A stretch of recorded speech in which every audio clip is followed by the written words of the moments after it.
up a dual screen on my computer and it's complicated. So, okay. Um, let's see. Okay, there we go. So, Lourdes gave you a little bit of information about the IAEA, which is absolutely critical to everyone's understanding of where we are in the nuclear energy sector. But I want to start out just briefly telling you about the OECD Nuclear Energy Agency. The NEA, we're also an intergovernmental agency, and we work to facilitate cooperation among our countries with advanced nuclear technology infrastructures to seek excellence in nuclear safety, technology, science, environment, and the law. We were established in 1958. I have right here an extract from our statute, particularly if we look to Article 1, it tells you exactly why the NEA was established. We're established to further the development of the production and uses of nuclear energy, including applications of ionizing radiation for peaceful purposes by the participating countries through cooperation between those countries, and particularly a harmonization of measures taken at the national level. This is a snapshot of our member countries. We have 34 member countries across Europe, North America, and the Asia Pacific region. Highlighting here, of course, that Mexico is one of our member countries. Together, our member countries account for approximately 82% of the world's installed nuclear capacity. So we are a much smaller membership than what Lourdes presented to you with the IAEA, but we do represent a very, very strong grouping of the world's foremost nuclear reactor operating countries. NEA member countries operate approximately 75% of the operating reactors around the world today. But if you notice, there are a couple of key countries that have a number of nuclear power plants that are not NEA member countries, primarily China and India. Now, before I tell you a little bit about how we look at nuclear law within the Nuclear Energy Agency, I want to just briefly tell you the conception of nuclear law. And forgive me, my Spanish is incredibly rusty. I learned Spanish a very long time ago. I was born in Miami, so I was learning Spanish from a very young age. But as much as I tried to keep up with everyone's presentations, was not able to do so. So just to give you a brief conception of nuclear law as we see it, this as well comes out of the handbook on nuclear law, which Lourdes presented to you all as coming from the IAEA. Nuclear law is a complete set of special legal rules created to regulate the conduct of people, companies, or governments who engage in activities related to fissionable materials, ionizing radiation, and exposure to natural sources of radiation. Now, at the NEA, when we think of nuclear law, we think of the fact that it covers 9 specific subject areas. I think you were presented the 3S concept. We look at it from a little bit of a different perspective, particularly a much more broad perspective, getting into the details here. So we look at radiological protection and emergency preparedness, nuclear safety, radioactive waste management and decommissioning, environmental protection, transport, nuclear security, safeguards, third-party liability, compensation, and insurance, and as well international trade. Now, the NEA covers all aspects of nuclear law except for security and safeguards. And Lourdes told you a lot about how the IAEA looks at security and safeguards, and we absolutely leave those 2 subject areas to the IAEA, which is also one of the reasons why we work in close cooperation with them on our nuclear law education programs, because we need the experts from the IAEA's Office of Legal Affairs to come to our programs to make sure that they're able to teach nuclear security and non-proliferation and safeguards. And so that's how I knew Lourdes. Now, looking particularly at the NEA and how we treat nuclear law and what we try to do in the area of nuclear law. This comes specifically out of the strategic plan of the NEA. We are right in the middle of our current strategic plan. It covers a 5-year period from 2023 through 2028. And this was determined by our member countries. So this is not what I think we should be doing. This is not what any of the senior management at the NEA think we should be doing. This is specifically what our member countries have dictated that we need to be doing. So member countries have determined that in the area of nuclear law, our goal is to help create sound national and international legal regimes required for the peaceful uses of nuclear energy, including as regards nuclear safety, international trade in nuclear materials and equipment, public engagement, issues of liability and compensation for nuclear damage, and to serve as a leading center for nuclear law information and education. So, how do we do this? Well, we achieve our goal through a number of ways. First, we assist our member countries in the development, strengthening, and harmonization of nuclear legislation and regulation in areas like nuclear safety, radioactive waste management, and environmental law, particularly as applied to nuclear activities. And we do that, of course, based upon internationally accepted principles and in line with international binding instruments for the safe and peaceful use of nuclear energy. Another important thing that we do is we contribute to the modernization of the international nuclear liability regimes, and we work to encourage the strengthening of treaty relations between interested countries to address nuclear liability and compensation for nuclear damage. And finally, we collect, analyze, and disseminate information on nuclear law generally and on topical nuclear legal issues in particular.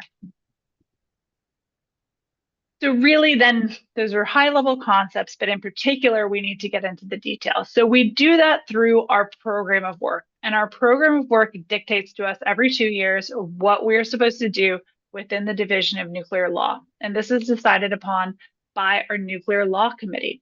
Our Nuclear Law Committee is made up of the senior most officials in ministries and regulatory bodies in the legal department to come together at least once a year to carry out our program of work. And so we have 5 different areas. The first is develop, strengthen, and harmonize nuclear legislation. The second is application, interpretation, and modernization of the international nuclear liability regimes. Third, analysis and dissemination of nuclear law knowledge and information. Fourth, support the NEA delegated authorities depository functions. Fifth, training and education in nuclear law.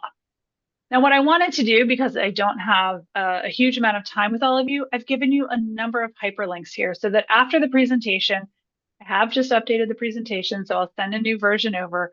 All of you can go on to these links and later browse around and see some of the resources and activities that we do within the Division of Nuclear Law.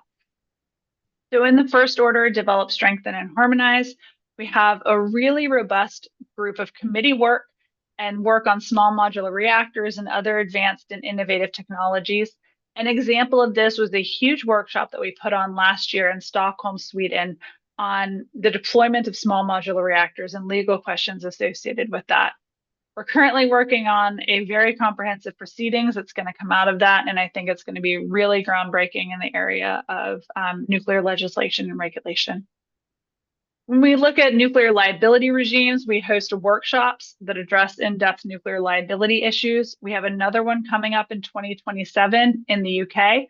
More information is going to be coming out about that soon, but it's going to take place most likely in the first quarter of next year. We promote adherence to nuclear liability conventions and the transposition of nuclear liability principles, and we prepare a lot of practical and informative documents like tables and maps to compare legal approaches. Twice a year, we publish the Nuclear Law Bulletin. In fact, we just today published the 114th edition of the Nuclear Law Bulletin. Every edition of the Nuclear Law Bulletin, going back to the very first edition, is available for free online. And if I'm not mistaken, I believe Lourdes has published a few articles in that, so check those out. We also have country reports on legal frameworks for nuclear activities. So if you want to find out how countries around the world, particularly NEA member countries, license and regulate nuclear activities in their countries, we have those country reports written by experts in their member countries on our website. We are also the depository to one of the conventions in nuclear liability, and that's the Paris Convention. And as well, we work on behalf of the Belgian government for the Brussels Supplementary Convention. And we do a lot of work with our contracting parties to interpret and review both of these conventions, including the potential adoption of new decisions, recommendations, and interpretations. And finally, one of the activities that I really appreciate the most that we do is our training and education in nuclear law. We run two flagship nuclear law education programs, the 2-week International School of Nuclear Law and the 1-week International Nuclear Law Essentials. We've also published a textbook called Principles and Practice of International Nuclear Law. Again, shout out to Lourdes, who has an article in there. And finally, we have a global forum on reestablishing nuclear law education programs, trying to reintegrate the teaching of nuclear law into university law programs around the world. Here are some of the examples of our nuclear liability activities. Our activities in the field of nuclear liability come directly from the NEA statute, and that's Article 8I, 3i, which says that we must contribute to the promotion of a system for third-party liability and insurance with respect to nuclear damage. Again, a lot of information here on this screen, but we'll just leave this with you so that I don't take up too much more of your time, because I know we're already over and my friend Ian Salter has to present after me. But again, our publication programs, like I mentioned, our Nuclear Law Bulletin, our Principles and Practice of International Nuclear Law, our reports, our workshop proceedings, and our publications, all available for free online. That's you can consult anytime. What we try to do at the NEA is work to make all of our information free for dissemination, so that no one has to pay for anything, as not only a benefit to our member countries, but as a benefit to everyone around the world who wants to learn more. And again, our websites, I give you some of our links here to learn more about both multilateral agreements, nuclear energy, and legal frameworks for nuclear activity. And that brings me to the next part of my presentation, which is specifically on women in nuclear law, which is a group of expertise that we started under the Women in Nuclear Global.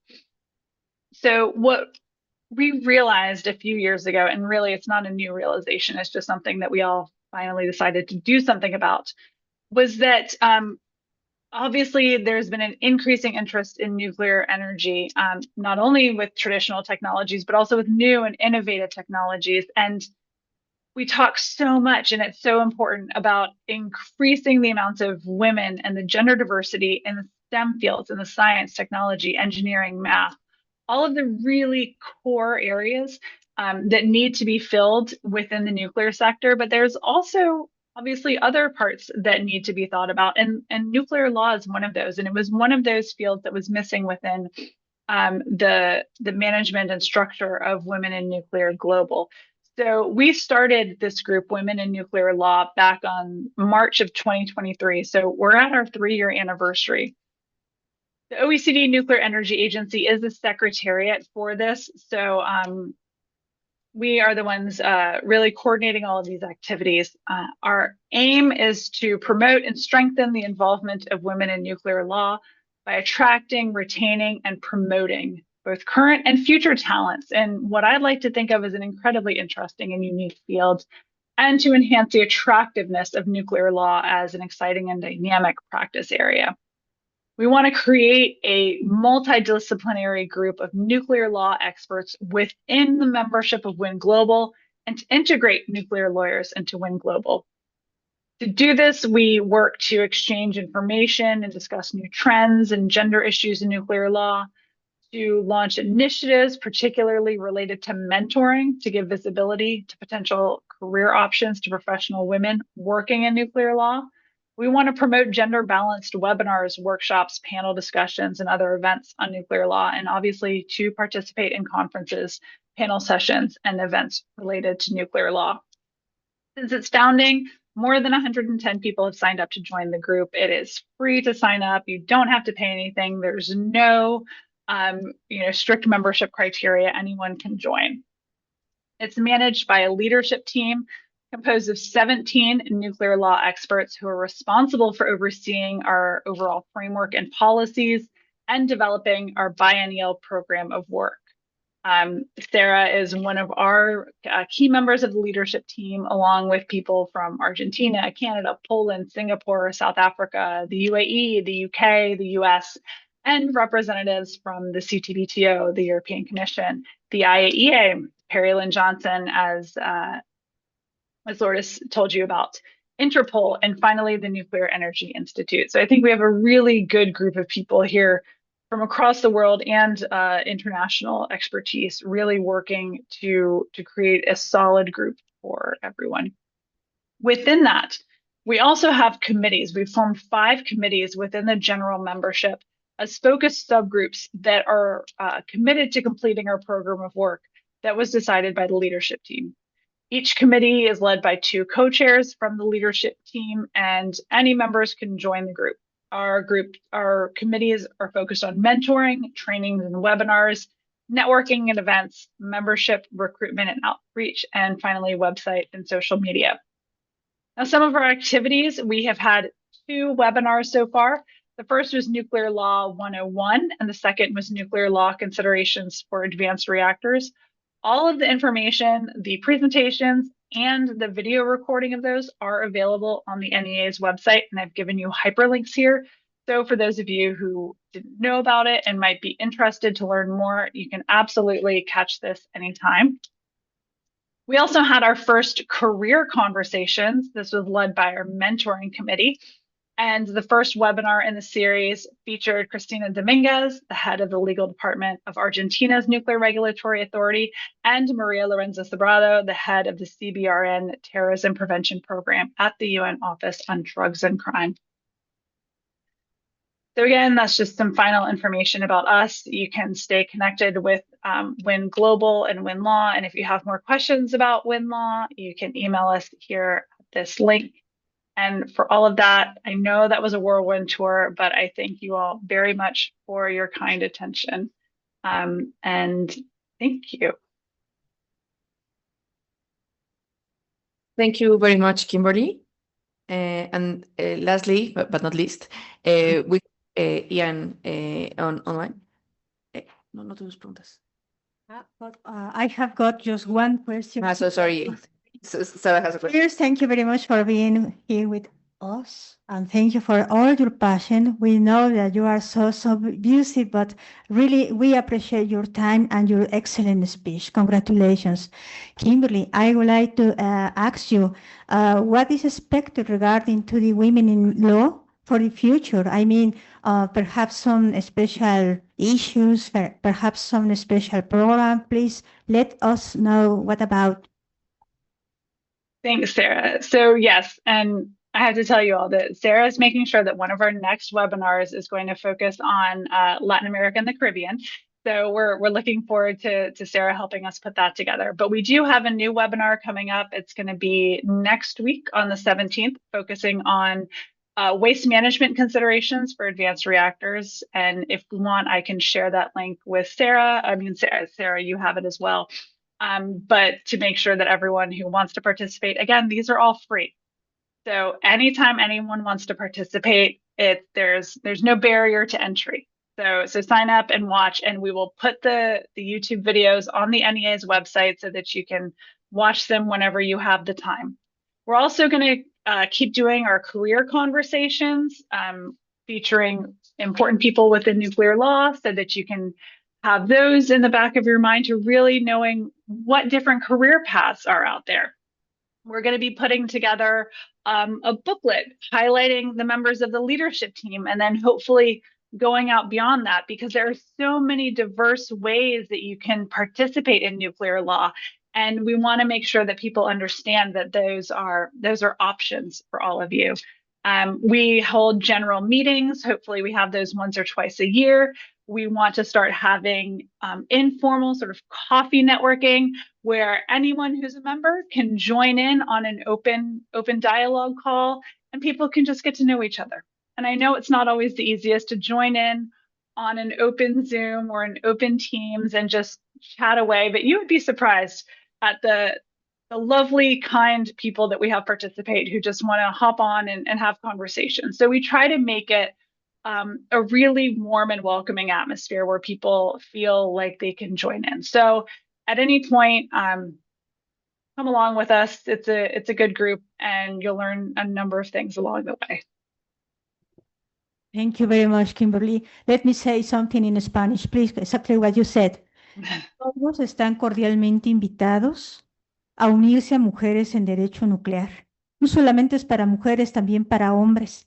En el material que se repartió previamente esta sesión, Ahí está el vínculo. También es posible contactarnos en español. Es una oportunidad única para mujeres. Y estoy segura que hay varias interesadas, mas no limitativa para mujeres. También nuestros colegas varones están invitados. I am saying that also our colleagues male are invited, so everybody is welcome. And I am encouraging our female colleagues to join to Women in Law, because I hope that some other colleagues from Mexico, especially female lawyers, join to this amazing team. Kimberly, has been an honor, has been a pleasure, an unforgettable moment for us having you here with us. Thank you very much. We really appreciate you.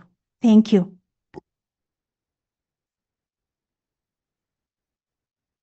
Thank you very much, Kimberly. I'm going to say something in Spanish.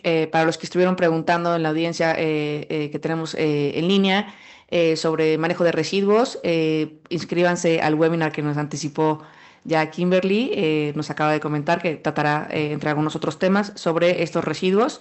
Y yo personalmente voy a aceptar la invitación, voy a seguirlas en redes y hacer mi proceso para unirme a esta organización que me estoy enterando. Pues muchísimas gracias por hacernos esta difusión. And we have online Mr. Ian Salter. Is he online? Can he take the hosting on Zoom, please? ¿Ya no está? Ah, ¿ya no? Ok. Bueno, sí, claro. El siguiente punto a tratar es la Asociación Internacional de Derecho Nuclear. En el material que se repartió previamente está ahí el vínculo de la Asociación Internacional de Derecho Nuclear. Si están ahora mismo en un buscador, pueden oprimir, por favor, la palabra INLA, INLA Association, I-N de nene, L de Lalo, A. INLA Association. Es la Asociación Internacional de Derecho Nuclear. Su presidente es un inglés de nombre Ian Salter. ¿No está entonces conectado? Me parece que no, no. No. Bueno, les quiero hacer una confesión. Los ingleses son puntuales, puntuales. Y yo creo que para Ian fue ya de decir, no, pues no quieren que yo hable. Puntuales, se los juro. En el ámbito internacional se maneja todo con los tiempos justos. Entonces, Ian sí nos había confirmado participar, pero yo digo que ha de haber dicho, a lo mejor cambiaron de opinión. Entonces les comento, en INLA es una Asociación Internacional de Derecho Nuclear, ahí están agrupados todos los abogados del ámbito nuclear mundial y la siguiente reunión se llevará a cabo en Newport, Gales, Reino Unido. La reunión está agendada desde el domingo 18 de octubre al jueves 22 de octubre. México es país miembro de la Asociación Internacional de Derecho Nuclear desde el año 2006, tiene 20 años. Ha tenido varias representaciones. De hecho, México forma parte de la mesa directiva de la Asociación Internacional de Derecho Nuclear. Igual, invitamos a todos los abogados mexicanos que quieran unirse. La página, la repito, miren, es https://.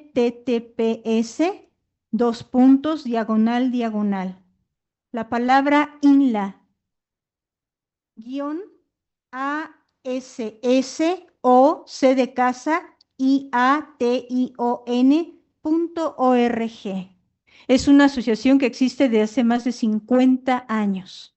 Y lo que se espera es que México tenga mayor representación en esta asociación y está la puesta sobre la mesa para que México sea país que hospede, o sea, que en México se lleve a cabo la reunión de los abogados nucleares de todo el mundo.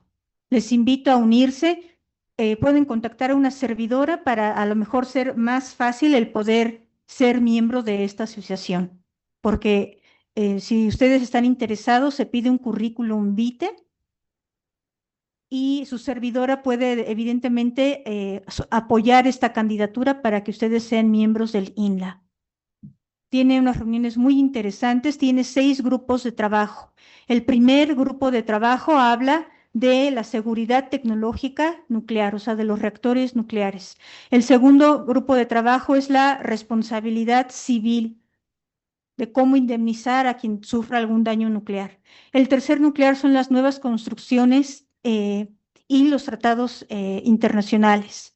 El cuarto grupo es la protección radiológica. El quinto grupo es la gestión de residuos, desechos radiactivos y también del combustible nuclear gastado. El sexto grupo es la seguridad física de los materiales e instalaciones nucleares. El séptimo grupo es de transporte y el octavo grupo es de la fusión nuclear. Entonces, como verán, abarca ámbitos amplios. No nada más se admiten abogados, se admiten también a gente que esté vinculada con la ciencia nuclear. Entonces, si ustedes conocen algún ingeniero, algún físico nuclear, todos los profesionistas son bienvenidos. Primordialmente el enfoque es jurídico en las reuniones, pero evidentemente son bienvenidos los que tienen también formación en ciencias exactas, ¿sí? Y en la página, no sé si ya vieron la página del INLA, ahí viene el punto de contacto, que es el correo electrónico de la secretaria de nombre Bernadette, ¿sí? Pero si por alguna cuestión ya alguien quisiese ya convertirse en miembro, contácteme, ahí le puse en mi presentación mi correo electrónico y yo con mucho gusto apoyaré su candidatura para que entren al INLA, ¿sí? No sé si hubiera alguna pregunta respecto al INLA, soy toda oídos. No tenemos ninguna pregunta ahorita.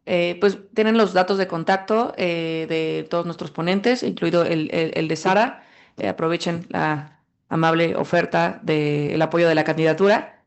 Y también cualquier otra pregunta que tengan, tienen los datos de contacto de nuestros ponentes de hoy. Pues muchísimas gracias, Sara, Lourdes. Muchísimas gracias a la Gracias a audiencia. todos. Un honor tenerlas a ustedes. Muchas gracias.